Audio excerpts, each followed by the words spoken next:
Halo selamat pagi pemirsa, apa kabar Anda di pagi hari ini? Senang sekali saya Heri Orun kembali menjumpai Anda dalam Berita Papua hari ini. Dan telah kami siapkan beberapa berita teraktual yang terpercaya dan 3 berita utama telah kami sajikan untuk Anda.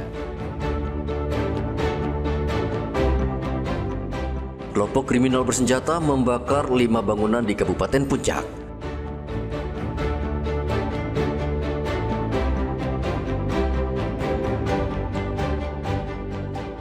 Minibus tabrak truk di Merauke, 2 penumpang tewas di lokasi.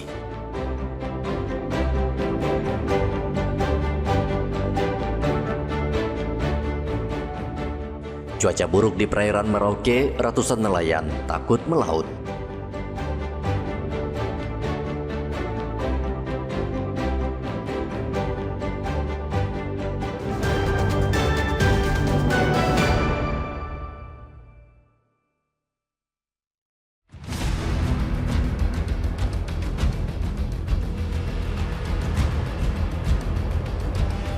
Kelompok kriminal bersenjata kembali melakukan teror dengan membakar sejumlah fasilitas pemerintahan di distrik Omukia, Kabupaten Puncak, Provinsi Papua Tengah pada hari Selasa.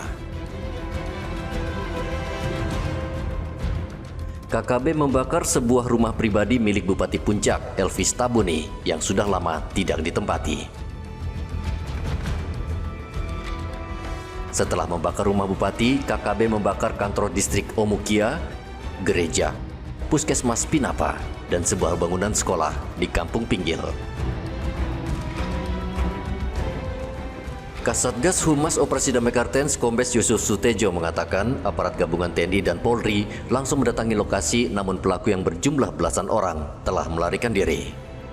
Kami tegaskan bahwa fasilitas sipil yang dibakar oleh kelompok kriminal bersenjata, termasuk rumah dinas Bupati, kantor distrik, gereja, sekolah, dan puskesmas tidak digunakan sebagai pos militer oleh TNI maupun Polri. Tuduhan tersebut adalah bentuk propaganda sistematis yang bertujuan menciptakan ketidakpercayaan publik dan memecah belah persatuan masyarakat. Seluruh korban sipil yang menjadi target kekerasan KKB bukanlah anggota TNI maupun Polri.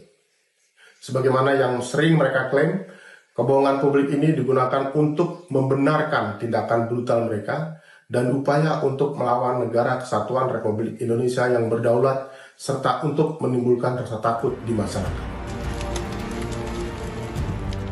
Tidak ada korban jiwa dalam pembakaran ini karena saat dibakar seluruh bangunan dalam keadaan kosong.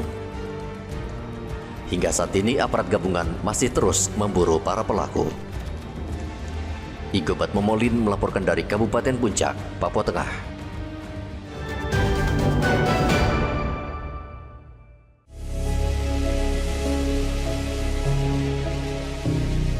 Jalan Trans Papua di Kampung Biras, Kabupaten Merauke, Papua Selatan kembali menelan korban jiwa. 2 penumpang minibus tewas di lokasi kejadian akibat mobil yang mereka tumpangi menabrak sebuah truk yang sedang parkir di tepi jalan pada hari Selasa. Menurut polisi, minibus membawa 4 penumpang dan melaju dengan kecepatan tinggi. Diduga sopir mengantuk dan tidak melihat truk yang berhenti di tepi jalan. 2 penumpang yang tewas adalah wanita. Sementara sopir bus dan 2 penumpang lainnya selamat dan dilarikan ke Rumah Sakit Umum Daerah Merauke karena menderita luka-luka.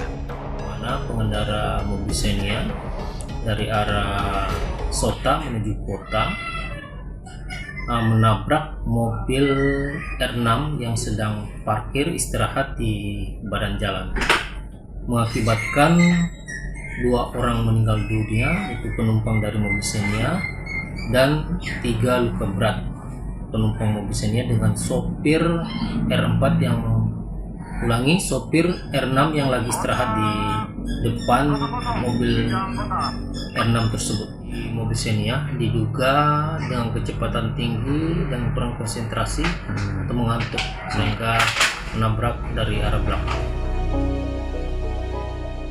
Hingga berita ini disusun, minibus masih berada di lokasi kejadian menunggu proses evakuasi. Sementara mobil truk sudah dibawa ke kantor lantas Polres Merauke. Polisi saat ini masih memeriksa sopir truk dan pengemudi minibus. Muhammad Ridwan melaporkan dari Merauke, Papua Selatan.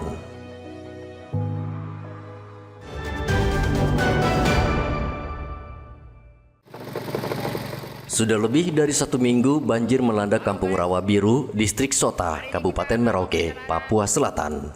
Namun hingga kini banjir belum juga surut.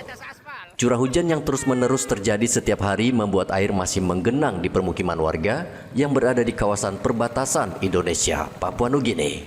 Menurut Kapolsek Sota Ibda Esterlina Gepse, ketinggian air saat ini sudah mencapai pinggang orang dewasa. Tingginya curah hujan serta tidak adanya saluran pembuangan menjadi faktor utama banjir belum kunjung surut. Tingginya buka Polsek. Batas pinggang orang dewasa. Pinggang orang dewasa. Itu ada berapa warga yang terdampak dari banjir tersebut? Itu dia 2 RT. 2 RT ya. Rawa Biru. Berapa jiwa itu? Dia sekitar 300. 300. Ibu Kapolsek, kira-kira apa langkah kepolisian untuk langkah banjir ini? Kami dari Polsek hanya untuk mengimbau saja antisipasi banjir, kemudian rawan penyakit, antisipasi dari Polsek Sota. Untuk meringankan beban korban banjir, polisi dan pemerintah daerah telah menyalurkan bantuan sembako ke warga perbatasan terdampak banjir. Muhammad Ridwan melaporkan dari Merauke, Papua Selatan.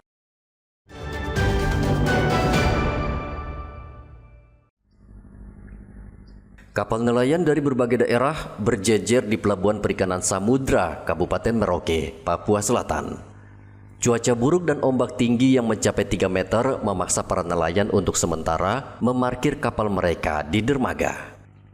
Menurut salah seorang nelayan, Wendy, cuaca buruk terjadi sejak 2 minggu lalu dan hingga saat ini ia dan nelayan lainnya terpaksa berlindung di pelabuhan. Sudah berapa lama kapalnya parkirnya di sini? Hampir setengah bulan. Setengah bulan ya, hampir sebulan gitu ya? Iya. Nah, kenapa memang parkir sini? Ombak juga itu? Ombak besar. Kalau hasil bagaimana? Mempengaruhi juga? Pengaruh, terlalu pengaruh. Oh, kurang juga ya? Iya, kurang juga. Ini kapan rencana mau keluar nih? Tidak tahu juga kapan ini. Oh, belum tahu juga ya? Iya. Oke. Nelayan tidak bisa memperkirakan hingga kapan cuaca akan membaik. Mereka hanya bersabar dan menunggu sambil mengisi waktu dengan memperbaiki kapal dan jaring ikan. Nelayan diimbau terus memantau perkembangan cuaca lewat informasi resmi dari BMKG Merauke. Muhammad Ridwan melaporkan dari Merauke, Papua Selatan.